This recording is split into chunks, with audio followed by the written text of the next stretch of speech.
Hi, everyone. We are about to do part two of our episode on journalism and media and news, is what we've been focusing on. We spent some time last episode discussing what is news and what is journalism and how has it evolved in the internet age and why is it important that people understand it. And so, as you may remember, we flipped the script and Diane and I, Nina, were interviewing Chris and Alexa, who are journalism people, journalists. Journalism. They do that.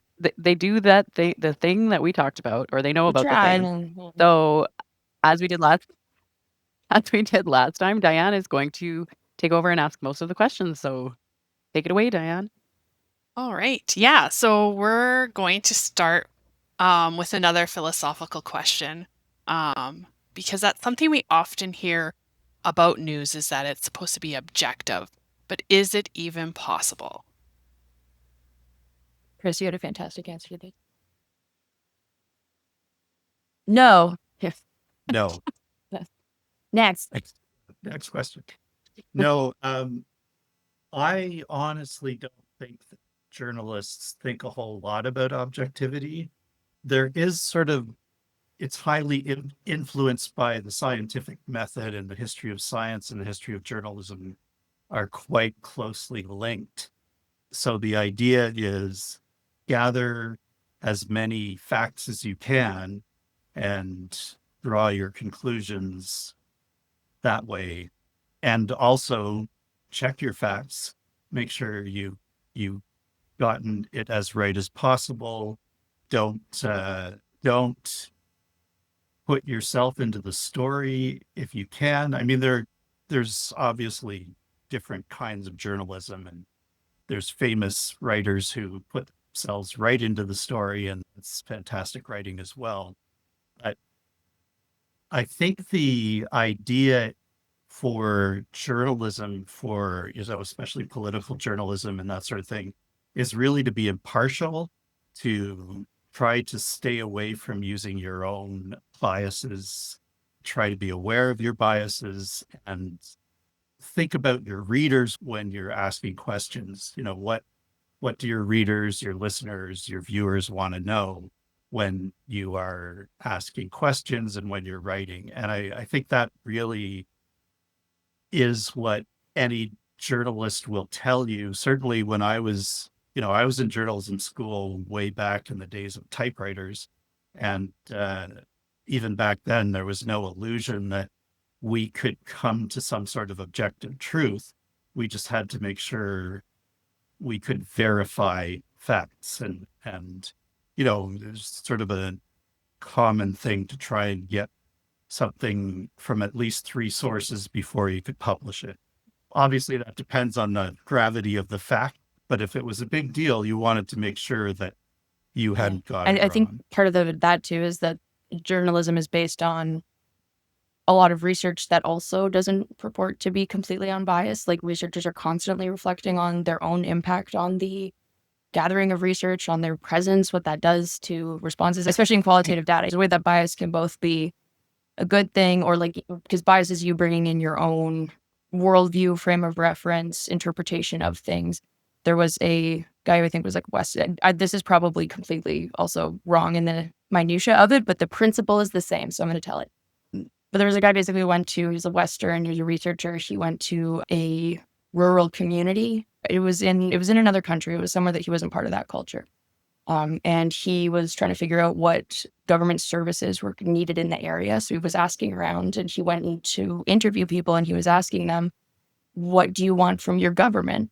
And this was like a deeply religious town. It was a town that was isolated, like physically from a lot of government services anyway, that was pretty community oriented and focused.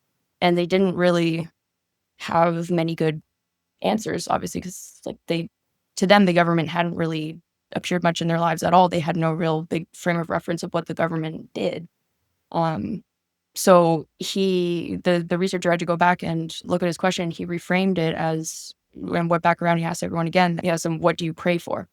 And that was when he got the answers of that she was able to like you should recognize your own bias, because there are so many stages of information gathering where it does come into play. Like you're biased as soon as you decide, you're using your bias as soon as you decide what words to, like any words to use at all. You're biased as soon as you sit down at the computer and decide which program you're going to pull up, because that's going to influence potentially your grammatical decisions. We always just want to give you enough information to make your own decision, to inform your own opinion, and to make sure all of those things I'm not going to go to jail for if somebody takes me to court, because if I can prove that it's true, blanket defense. Yeah, and there are definitely, you also have to think about the fact that in North America, newspapers, talking like an old man now, but journalism is business. And, we've talked a lot about how it's a business under threat. And the bigger the business, the more pro big business those outlets are going to be. And also, there's also what if you have any kind of journalistic background, you're going to have certain biases around being pro democracy and pro free speech to a certain extent. You'll have, you're going to expect that government should be transparent, which is, it may be obvious to all of us that we think government should be transparent. That is a bias. Government hates it when you try to make them transparent. So those sort of things that we kind of take for granted can even be biases. Okay, you really led into this very nicely, because legislation that requires like social media platforms and internet search engines to pay to host the news that they share has been implemented in the EU, where they introduced a link tax, which requires search engines and social media platforms to pay a fee to the publishers who create the content. It has happened in Australia, and it's also happened here in Canada, where Canada passed Bill C-18, the Online News Act.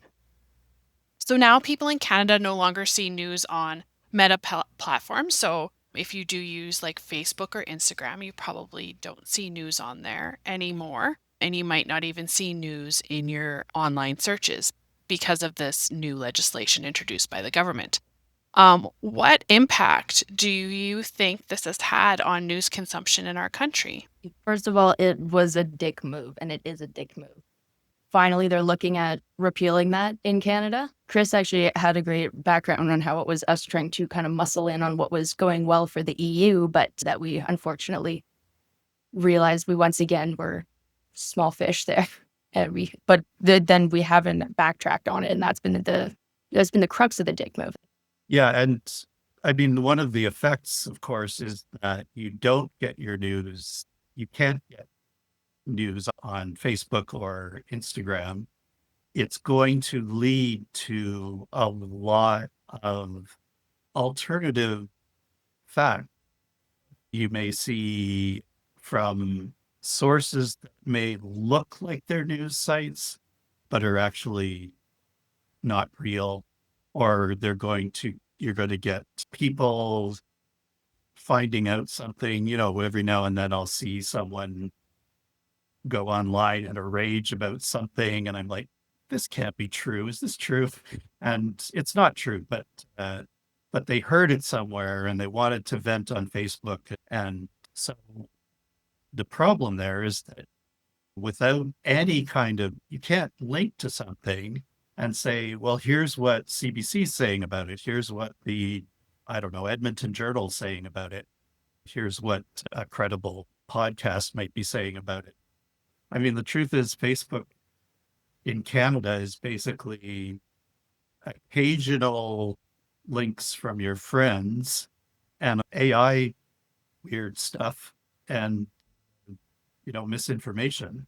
That's my experience of Facebook now. I don't really go on it anymore because it's unbearable. Like, Canadian news has been missing from these social media platforms, and it's not easy to see how negative that impact has been. Nothing really fell apart specifically in some big disastrous way, but it's probably going to be some kind of insidious, like, we're not used to seeing Canadian news anymore. We don't really unless it's on, we're at the hospital and it's on TV. It devalues it, and its continuation of like as something that hasn't been valued, and its appearance as something that isn't necessary because there hasn't been any big disaster yet as a result of it has just led it to it's been years. It's been years. And there's an end in sight now finally, but like that was totally out of nowhere too.